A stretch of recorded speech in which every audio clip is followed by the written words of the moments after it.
de hoy a la tarde, que corresponde a don José Manuel de las Heras Cabañas, coordinador estatal de Unión de Uniones de Agricultores y Ganaderos. Señor de las Heras, cuando usted quiera. Sí, se oye bien, ¿no? Gracias, presidente. Señorías, en primer lugar, me gustaría expresar el agradecimiento de Unión de Uniones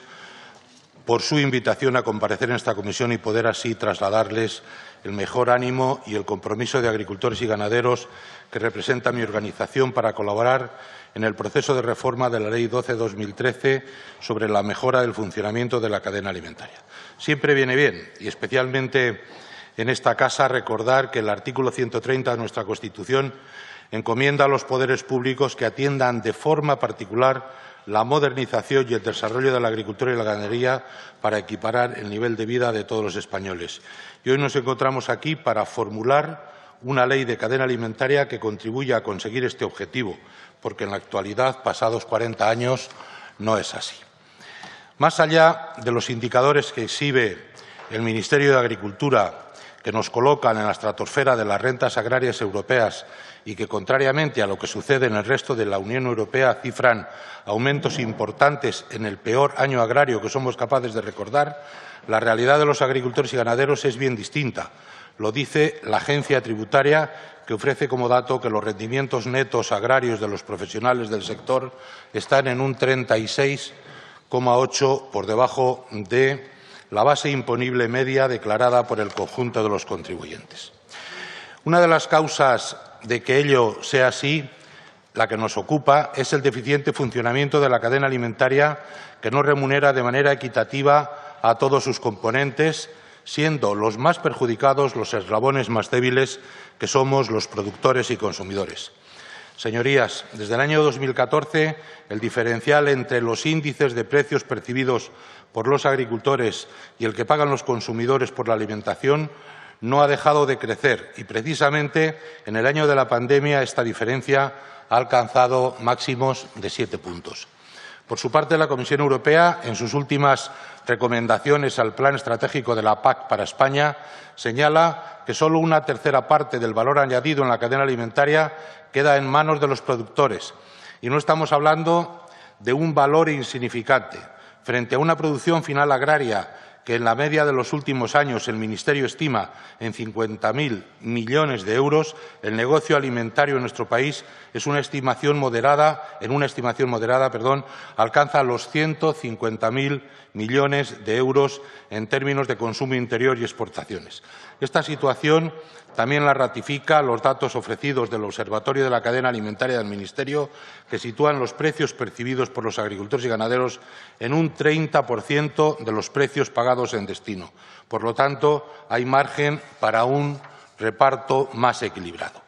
La propia Ley 12/2013 lo reconoce así en su preámbulo, señalando las asimetrías de la cadena y que su correcto funcionamiento es indispensable para garantizar un valor añadido sostenible para todos los operadores, aumentar su competitividad global y revertir igualmente en beneficio de los consumidores. Sin embargo, y por desgracia para nosotros, la ley no ha logrado ese objetivo. No diremos que no se han producido avances en algunos ámbitos, como en el de la extensión de los contratos a sectores en los que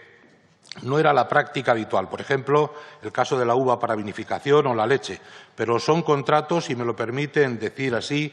en precario, con condiciones no pactadas sino impuestas, porque la ley hasta ahora no ha atacado la raíz del problema, que está en la mínima capacidad negociadora de los agricultores y ganaderos y que se debe a diversas causas, de las que enumeraré sin extenderme las que a nuestro juicio son más relevantes. Por un lado, tenemos una oferta dispersa en cerca de 1 millón de explotaciones y una organización asociativa con potencial, pero con muchas deficiencias, frente a una extraordinaria concentración del sector de la gran distribución en general y de la industria en algunos sectores concretos, como la carne o los lácteos. Los propios datos del Ministerio ofrecidos en documento de partida del objetivo 3 del Plan Estratégico sobre cadena alimentaria afirman que las 10 principales empresas de distribución engloban el 62,1% de la cuota de valor dentro del hogar en el año 2019. Se puede concluir, por tanto, que la integración es desigual, con una mayor concentración de la industria de distribución y menor en el sector productor. En segundo lugar, nos encontramos con unos mercados globalizados en los que la política comercial de la Unión Europea, de acuerdos y tratados de libre comercio, amplían la oferta en el mercado interior con productos importados de países terceros sometidos a un nivel de exigencia ética, ambiental y laboral muy por debajo de los estándares con los que nosotros producimos y, por lo tanto, con menores costes y más competitivos en precio. Y no olvidemos, señorías, que según la OCU, para las 3/4 partes de los consumidores, el precio es el principal criterio que tienen en cuenta en la compra de alimentos, algo que se acusa incluso más en tiempos de crisis. Y esto me lleva a una tercera cuestión a considerar, que es la incapacidad del propio sector en su conjunto para lograr que los consumidores valoren ese plus de calidad, seguridad y bienes sociales y ambientales ligados a nuestro modelo productivo. Sin duda, a ello ha contribuido que con frecuencia se banalice el producto y se le reduzca a la cabecera de los lineales a un mero reclamo promocional. Los agricultores y ganaderos sufrimos la maldición de estar obligados a producir excelencia y a competir en precio. No deseo confundir a sus señorías con lo que he expuesto. En Unión de Uniones no queremos demonizar ni a la industria ni a la distribución, pero la posición de dominio de mercado de la que gozan es terreno abonado para prácticas desleales, abusivas, cuya evidencia no se puede negar. No estamos a favor de condenarnos al aislamiento comercial, pero es malo para todos arriesgar la estabilidad del modelo productivo del que ciudadanos europeos hemos decidido dotarnos y defraudar a los consumidores poniendo en las estanterías productos que no cumplan sus exigencias. No proponemos tampoco depreciar los valores de este modelo para competir exclusivamente por la vía del precio con quien hace las cosas peor que nosotros, pero es una realidad incontestable que vender por debajo de nuestros costos de producción y a unos precios suficientemente remunerados no puede llegar a aceptarse como algo intrínseco a nuestro papel como suministradores primarios de la cadena. Lo que toca preguntarse hoy aquí es: ¿puede la ley de la cadena alimentaria acabar con esta maldición de la que hablaba? Y nuestra respuesta es no por sí sola, pero una buena ley resulta imprescindible para lograrlo.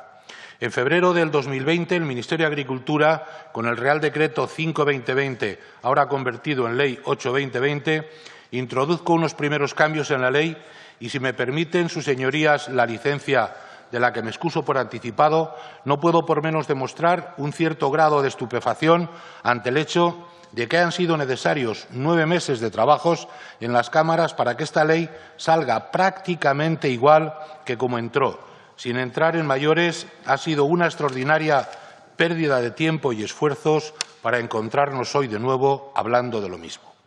En nuestra opinión, el Real Decreto 5/2020 fue más una operación publicitaria para quitar combustible a las tractoradas que recorrían el país en un instrumento un instrumento legislativo capaz de mejorar la situación descrita y que, además, devolvía a la jurisdicción mercantil las prácticas comerciales desleales relacionadas con el precio, cuando seguramente todos estaremos de acuerdo en que lo mejor sería que quedasen dentro del ámbito administrativo para evitar que agricultores y ganaderos tengamos que acudir a costosos y largos procesos judiciales para defender nuestro derecho a un precio justo. No obstante, al Ministerio hay que reconocerle el mérito de haber despertado conciencias, el haber puesto en el BOE que, respetando en cualquier caso los principios rectores de la misma ley, los agricultores y ganaderos tengamos el derecho a percibir un precio que compense nuestros costes efectivos de producción, que no hay que destruir valor añadido en la cadena y que las promociones no deben banalizar nuestros productos. Lo que sucede es que, desde su entrada en vigor, el 27 de febrero pasado, la ley, en su nueva redacción, ha venido suspendiendo todos los exámenes a que se ha sometido. Sí, señorías, los agricultores y ganaderos nos hemos visto obligados a firmar contratos con precios por debajo de nuestros costes efectivos de producción. Sí, señorías, hemos seguido viendo ofertas en los hipers y en las grandes cadenas que razonablemente pueden considerarse que perjudicaban la imagen, la calidad y el valor del producto. Y no, señorías, no tenemos constancia ninguna de qué medidas se han adoptado para evitar que se produzca la destrucción del valor añadido en la cadena en las seguramente decenas o cientos de miles de operaciones comerciales que se han realizado durante estos meses. Y hay una cuestión en la que me gustaría ser particularmente claro en mi exposición, porque me parece fundamental para que sus señorías se sitúen en el mejor contexto cuando trabajen en la nueva reforma de la ley. Para nosotros es básico. Se trata de mejorar la ley, siendo tan críticos con sus ineficiencias como sea necesario, pero no de acabar con ella. Y digo esto porque encontramos demasiadas voces contrarias a la ley escudándose con la defensa de la libertad de agricultores y ganaderos. La libertad de perder dinero, una libertad que nunca hemos reclamado quienes de verdad vivimos de esto. En Unión de Uniones somos perfectamente conscientes de que en ocasiones las circunstancias del mercado pueden obligarnos a vender por debajo del precio que quisiéramos, ya sea por un exceso de oferta o por la competencia de productos importados a inferior precio. Pero elevar eso a que es una calamidad para la economía de nuestras casas a la categoría de estrategia comercial habitual para ser más competitivos es, ante todo, firmar nuestra ruina como sector productor. Pero también una falacia, pues no puede hablarse de libertad para tomar esa decisión cuando, como eslabón más débil de la cadena, nos vemos sometidos a aceptar las imposiciones de los operadores dominantes. Me consta, porque lo he hablado además con algunas de sus señorías, que todos los grupos están a favor de que los agricultores y ganaderos vendamos nuestros productos por encima de los costos de producción y que no se destruya valor en la cadena y de que no se desprestigie la calidad de nuestras producciones en los lineales de supermercados y también de que no se produzcan situaciones de abuso ejercidas desde una posición dominante de la cadena, de que se persigan y sanciones meridianamente las prácticas desleales. Trabajemos, por lo tanto, para que la ley contribuya a hacer lo posible. Por nuestra parte, saben que cuentan con nuestra colaboración. Algunas de sus señorías, creo que la mayoría, saben que desde Unión de Uniones les hacemos llegar nuestras propuestas de enmiendas. Lo hicimos con la Ley de Medidas Urgentes, recientemente con la Ley de Presupuestos Generales del Estado. También lo haremos en esta ocasión y me comprometo a hacerles llegar con tiempo suficiente para que estudien nuestras observaciones acerca de aquellos aspectos que creemos que deben mejorar la ley y que hoy solo anticiparé, teniendo en cuenta que partimos de un proyecto del texto de ley que ya incorpora la transposición de la directiva relativa a las prácticas comerciales desleales de las relaciones entre empresas en la cadena de suministro agrícola y alimentario. En primer lugar, pensamos que el ámbito de la ley debe ser ambicioso en la protección de las operaciones de la cadena para dejar los menos vacíos legales posibles. En consecuencia, cabe modificar el artículo 2 para ajustarlo a lo establecido en la OCM de los productos agrarios y amparar bajo contrato todas las operaciones, no solo las superiores a una cifra ahora fijadas en 2.500 euros y en un futuro previsiblemente en los 1.000 euros, así que a aquellas que se realicen al contado, que, por cierto, son muy comunes en algunos sectores, como el de frutas y hortalizas, y en las que, por desgracia, no son infrecuentes las prácticas desleales. Nos sentiríamos más tranquilos si se explicitase que quedan tuteladas por ley aquellas transacciones en las que hay un evidente desequilibrio entre operadores, tal y como, por cierto, lo recoge la propia directiva. Por otro lado, en relación igualmente al ámbito de aplicación de la ley, consideramos que debe aclararse su redacción para que incorpore otras operaciones que no son de compra-venta, como por ejemplo las de depósito mercantil, que forman parte de nuestro ordenamiento y que también se producen en el sector. Pensamos también que el principio instalado en la ley de no destruir valor a lo largo de la cadena quedaría más reforzado con una regulación adecuada en el ámbito administrativo de la reventa, con pérdida en la cadena alimentaria como práctica abusiva prohibida. En nuestra opinión, lo que ofrece seguridad jurídica es regular que el precio de reventa de un producto es mayor que el de precio de adquisición, incrementado en los costes en los que se pueda incurrir. Como la estimación de estos costes es complicada, puede ser sustituidos por un coeficiente determinado para la Administración competente, aplicándose en un fijo de un 10%, en tanto no se establezcan otros coeficientes específicos. Es un sistema más parecido al que tiene Francia en su ley para el equilibrio de las relaciones comerciales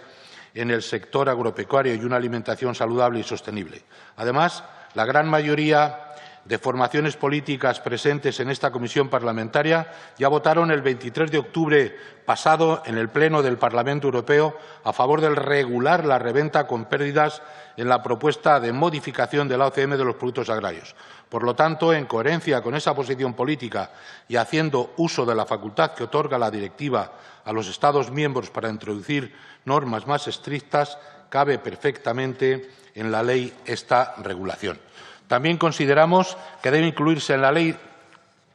la determinación de los costes mediante mecanismos oficiales de captación de datos que sean estadísticamente validados mediante su inclusión en el Plan Estadístico Nacional. Esto permitiría a la Administración requerir la información necesaria a los agentes de cadena, imponiendo la transparencia, la fiabilidad de los datos, pero al mismo tiempo garantizando que dicha información queda protegida por el secreto estadístico. Para la Unión de Uniones, si queremos reforzar la posición negociadora de los productores y que no puedan hacer descender hacia abajo los costes incurridos por parte de los operadores de la cadena, conviene establecer unos ciertos estándares de costes medios homologables a nivel de Estado que sean útiles como referencia en las negociaciones. Y, por supuesto, una de las cuestiones que nos parecen básicas fundamentalmente es incluir en la ley el grado de cuota de mercado en los respectivos eslabones de la cadena alimentaria para considerar que se dispone de posición dominante en dicho eslabón de la cadena agroalimentaria. Por una parte, el propio artículo 102 del Tratado de Funcionamiento de la Unión Europea en la Ley 15 de 2007 de Defensa de la Competencia regulan la explotación abusiva ejercida desde una posición dominante en el mercado interior o en parte sustanciada y al mismo tiempo en el artículo 208 de la OCM de los productos agrarios, que define específicamente para los productos incluidos en la PAC en un sector sensible como es la generación de energía eléctrica. Está definida y que se ha fijado en un 10%. En opinión de Unión de Uniones, la Ley 12/2013, que es objeto de reforma es el marco adecuado para establecerla en la cadena alimentaria, ya que esta ley desarrolla en España la competencia compartida prevista en el artículo 168 de la OCM de productos agrarios. Lo mismo puede respecto al mecanismo del artículo 208 de la OCM, porque acota quien goza de una posición de dominio permite actuar contra quien se sirve de ella para realizar alguna de las prácticas abusivas, no ya de estas que en la ley, sino recogidas en el propio Tratado de la Unión Europea. Nuestra ley en defensa de la competencia, nosotros proponemos para que el debate sea del 8% en función de nuestras experiencias sobre el terreno, pero se trata de un porcentaje que puede evidentemente ajustarse. La redacción concreta de estos puntos los tendrán a su disposición de forma de enmienda y yo me he limitado a avanzar nuestras principales orientaciones. Es más, es nuestra intención, si señorías lo tienen bien, reunirnos con sus grupos para presentarles nuestras propuestas. No obstante, insistiré para acabar en una idea que ya anticipé: tener la mejor ley es muy importante, pero no es suficiente para que agricultores y ganaderos alcancemos a ser remunerados justamente por nuestro trabajo y por los productos y bienes sociales en los que somos proveedores primarios. Y ya, brevísimamente, presidente, si me permite, aparte de lo que hemos comentado, necesitaríamos, aunque no es objeto ahora mismo de debate, seguramente las reformas de la Ley 38/1994, de la Ley de Organizaciones Interprofesionales, que con la recaudación de 260 millones, 130 millones vienen del sector primario y estimamos que sería bueno revisar la ley para legitimar a quienes dicen representar a los agricultores y ganaderos, que sin haber presentado ni una sola firma ni aportar una justificación objetiva, se sientan a decidir los destinos de nuestras producciones. Simplemente enumerar que aquí hay mucha importancia y sus señorías tienen un papel muy importante porque todos los tratados de libre comercio se tienen que ratificar por los distintos parlamentos y ahí hay una importancia fundamental para poder hacer frente y exigir el principio de reciprocidad a estos acuerdos de libre comercio para poder salvar nuestros intereses. Tenía algún apunte más, pero simplemente reiterar mi agradecimiento, presidente, por escucharnos a las 4 organizaciones agrarias. Digo 4 porque esta mañana alguien ha tenido un lapsus y ha dicho que había 3 organizaciones agrarias. Creo que son 4, como lo dice el que yo, coordinador de Unión de Uniones, esté hoy aquí. Muchas gracias. Gracias, señor de las Heras. Y ahora es el turno de